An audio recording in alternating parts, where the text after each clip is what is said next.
anti-nutrients are incredibly ignored as a concept, and a lot of people don't even know Mm, they exist. So mm, anti-nutrients are things which are mm, found in plants, like a couple of categories are oxalates and phytates. They're the most common ones.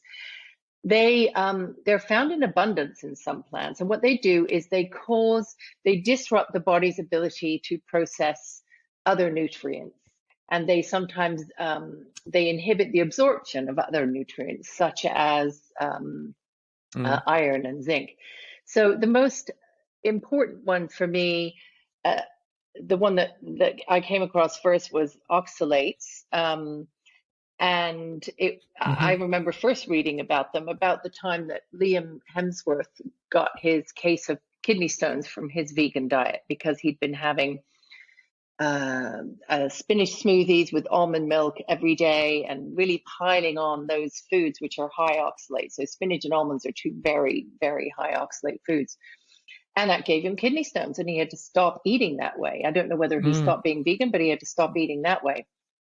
And it strikes, and so what is the common? What are the other symptoms? There is kidney stones, but there's also buildup of these oxalate crystals in your joints, so you can get joint pain, you can get gastro distress. There are a lot of side effects which people maybe aren't aware of, Mm, and they may be experiencing those side effects as we speak, but not know that it's the oxalates that are possibly the culprit. And I was just reading another article today, which was quite interesting, which was talking about those those foods, and oxalate overload is not a big deal. It's not a big problem so long as you're eating a balanced diet and you're not eating an excess of certain foods. But of course, a vegan diet has an excess of certain foods. So a lot of vegans look to mm, spinach for their iron, right? And mm, and then they might look to tofu. Soy products have a lot of oxalates in them. So if we're suggesting a shift to soy proteins, it just stands to reason that we may get a significant uptick in the number of people suffering from oxalate overload. So that's just one example. Then there's, mm, phytic acid is found in things like nuts, grains, seeds, and it is acknowledged that, again, phytates in small quantities are probably going to be okay for most people.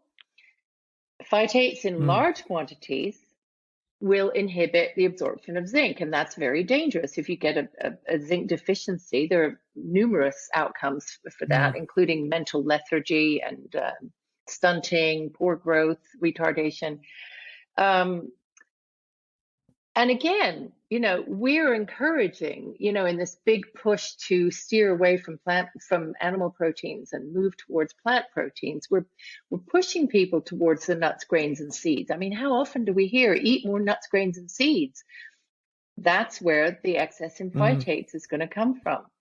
So it's very dangerous to get our balance of intake so out of whack with a very sort of imbalanced diet that includes too many of these foods.